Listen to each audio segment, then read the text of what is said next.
Good afternoon, good evening, everyone. Thank you so much for joining us on this Wednesday devotional of Passion Week.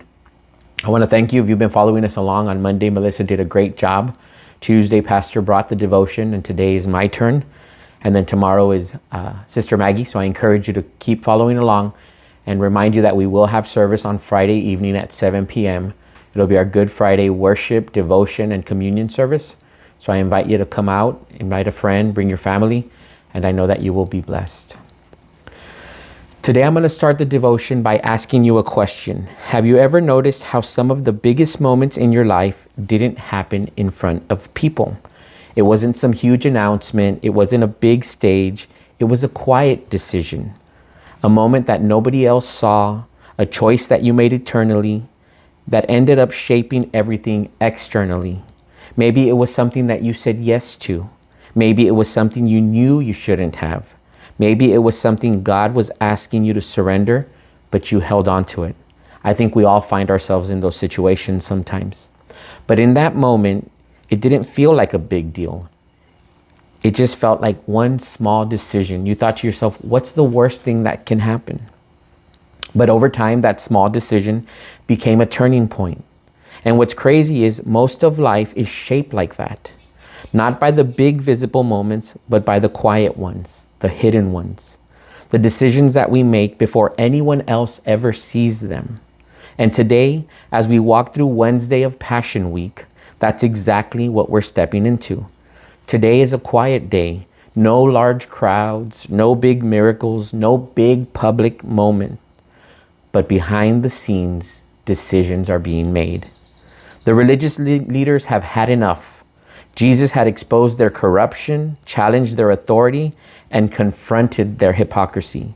Matthew 26, verses 3-5 says that they got together to plot against Jesus, and they decide that he must be stopped, he must be silenced, he must die.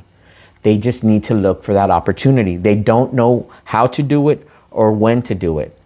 And what happens is that opportunity comes from someone close. The scripture tells us in Matthew 26, then one of the 12. I want to stop and pause and just hone in on that phrase, one of the 12.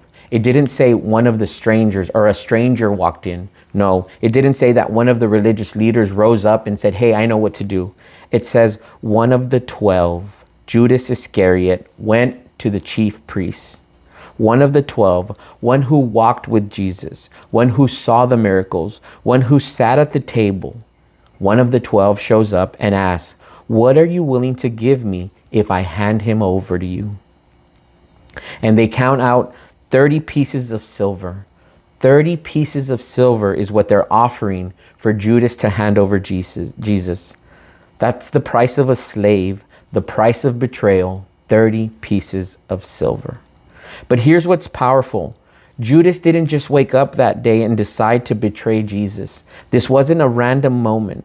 This was the result of how he had been seeing Jesus all along. And before we see Judas betray him, I want to stop and look at another part of Scripture, because Scripture shows us something else, not betrayal, but worship. Let's shift and look at Mary. In John 12, verses 3-5, Mary took about a pint of pure nard, an expensive perfume. She poured it out on Jesus' feet and wiped his feet with her hair, and the house was filled with fragrance. This wasn't something casual that happened. This was very costly. The perfume that she used to wash his feet was worth a year's wage. It was extravagant. It was intimate. This is what true surrender truly looks like. Jesus calls it a beautiful thing in Matthew 26:10. Even more than that, he says that it's prophetic. She was preparing him for burial. She was preparing him for what was to come on Friday. Mary didn't just love what Jesus could do. She valued him. She didn't just love the miracles and how he provided and everything that transpired during the time that they spent together. She valued Jesus himself. And that kind of love doesn't make sense to everyone, because right in that moment, we see Judas's true heart. He speaks up and he says in John 12, verse 5, why this waste? Why this waste? what she was doing, how she was washing his feet with the oil and drying it with her hair, he's saying, why this waste? In other words, he's saying, this isn't efficient. This doesn't make sense. This could have been used for something better. And right here, we see the difference.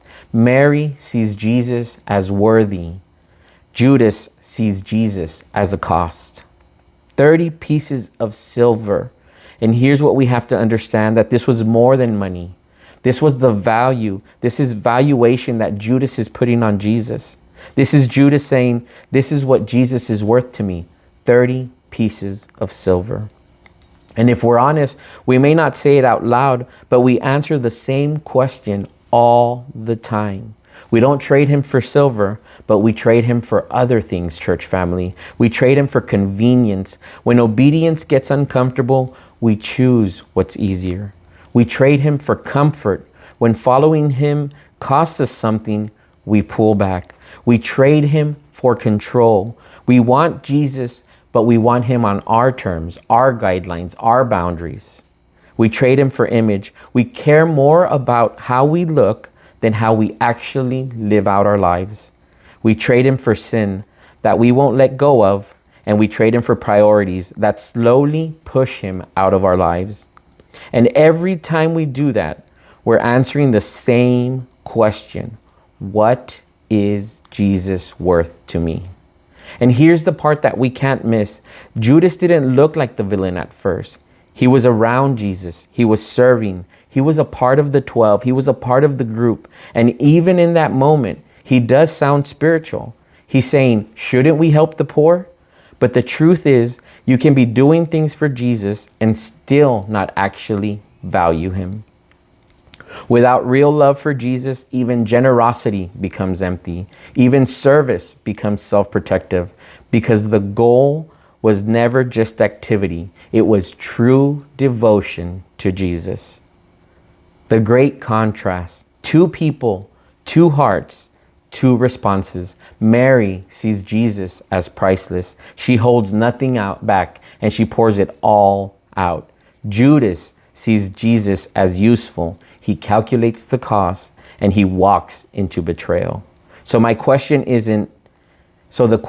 isn't, am I Mary or am I Judas? The question is, where in my life am I holding back?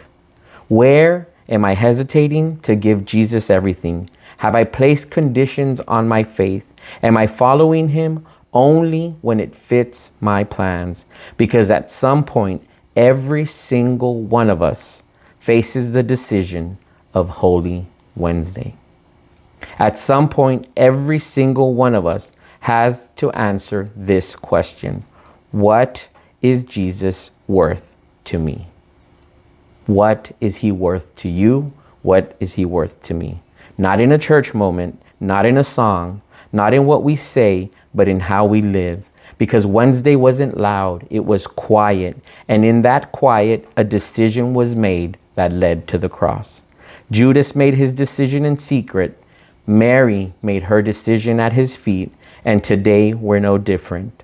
These are the things in our lives. There are things in our lives right now that are sitting in the same tension. Things we're holding on to, things we're hesitating to surrender, things we've been trying to keep control of, and Jesus is standing there, not forcing, not demanding, but inviting. Will you give me everything? Don't calculate the cost. Don't weigh what you might lose, because the truth is, he's not asking for something from you. He's asking for your heart. And he is worth more than your comfort, more than your plans, more than your control, more than anything that you're holding on to. He is worth everything.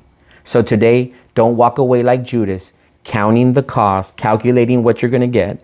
Kneel like Mary and pour it out, all of it, because he is worthy of everything. Church family, we love you. I thank you for joining me today. I encourage you to continue this journey with us. Tomorrow, Sister Maggie will be bringing the devotion. And Friday, please make an effort to be at Gateway at 7 p.m. for worship, devotion, and communion. I know God is going to do something great, and he's preparing us for the celebration on Sunday. I love you. God bless you. Take care.